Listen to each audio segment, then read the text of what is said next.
Hey folks, welcome to the last product round this year and the last one before Christmas. I managed to make it to my parents' house for Christmas, so that's why I blurred out the background because there's like too much bric-a-brac in the background. But nevertheless, I still wanted to share the results of my product trends and product New Year's resolutions survey, which I did last week with you. And I thought, regardless of the background and circumstances, this is something you need to know. So basically, last week I asked you in my newsletter and also other product experts on LinkedIn what they think the biggest product trends in 2022 will be and what are their personal product resolutions for the upcoming year. And I got some really, really interesting insights. Which are also quite different than last year. Last year, people talked about gamification, about the use of chatbots, also about personalization to some extent in products. But this year, I noticed a different trend. So first of all, it all kind of dovetails together. The story is that product people are noticing that they're not alone in the room anymore and that SaaS has become a lot more democratized, which means that a lot more contenders are entering the market. And basically, it's becoming a very crowded space. So what used to be a luxury, so a great user experience or product experience when we look at it a bit more holistically, right? Customer experience, if we look at it even more holistically, the interactions with your entire company. What used to be a luxury today is an absolute must-have.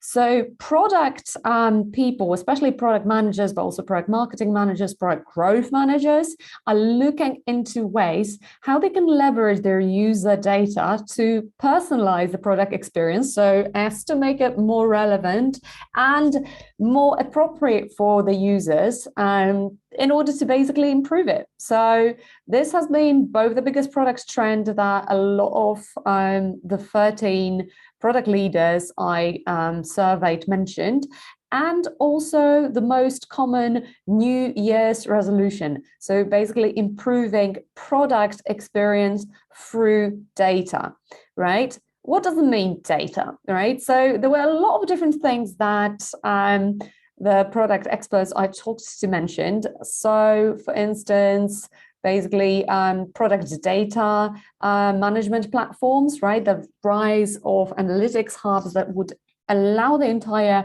organization to collaborate on the product insights together, right? Also the use of AI tools that would combine behavioral analytics with predictive data in order to predict what the user is going to do next in your product based on their past behavior. And this can help you be a step ahead of your user and literally delight them by helping them exactly when they need your help on autopilot. So imagine you can use like thousands of insights from your AI tool about the different segments of your users, right? And what they're going to do on their user journey and set up these in-app experiences that will improve feature adoption on autopilot, right? That would be great.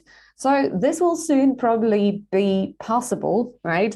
Like right now, Userpilot does not have integration with AI, but at least not for predicting user behavior. We do have integration with AI for localization of your content. So if you serve your content to different languages, we definitely use AI for that.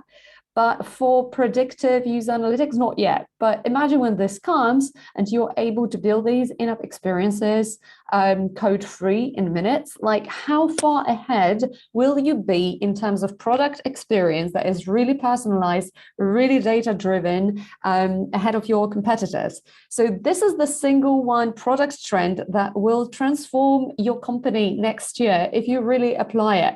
So data-driven, personalized product experience.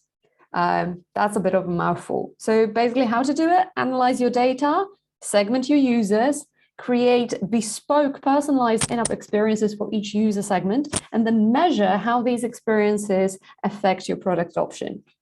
In other news, other trends that the product managers and marketers I talked to mentioned were, well, unsurprisingly, the rise of collaboration and remote work tools.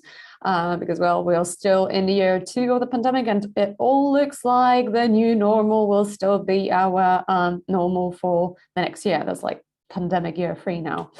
Anyway, that's quite unsurprising. But what I also found super insightful was that a lot of product people recognize the need for paying attention to company culture and company values. So ethical product management, for instance, the use of your users' data and data privacy in the products is becoming super important and can sometimes even be the make or break for decision makers, for product decision makers.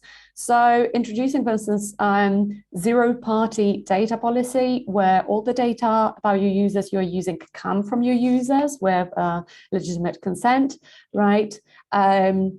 Can definitely reinforce trust in your company and help you get ahead.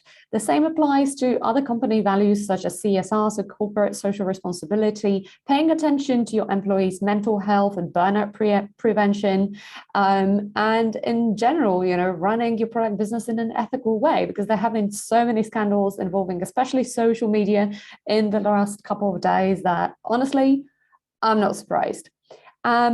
And in other words, like another product resolution that a lot of the people I talked to mentioned was simply talk more to your users, right? So fostering these continuous discovery habits is an important product resolution for next year. And this will help you get more actionable and qualitative insights, really understand their needs, and stop, as Emily Lindstrom, the senior product manager at Outfittery I talked to, said, stop the feature factory. So if we are to remember one thing from this product rant, stop the feature factory, that would be the one, I think. Remember about personalized product experience. And yeah, I hope you all have a great festive season, that you have a great start to the new year. And if you'd like to chat about improving your product experience next year with Userpilot and increasing your feature adoption, jump on a call with us and we'll show you how to do it easily and without code. And I will see you all in the next year. Bye-bye.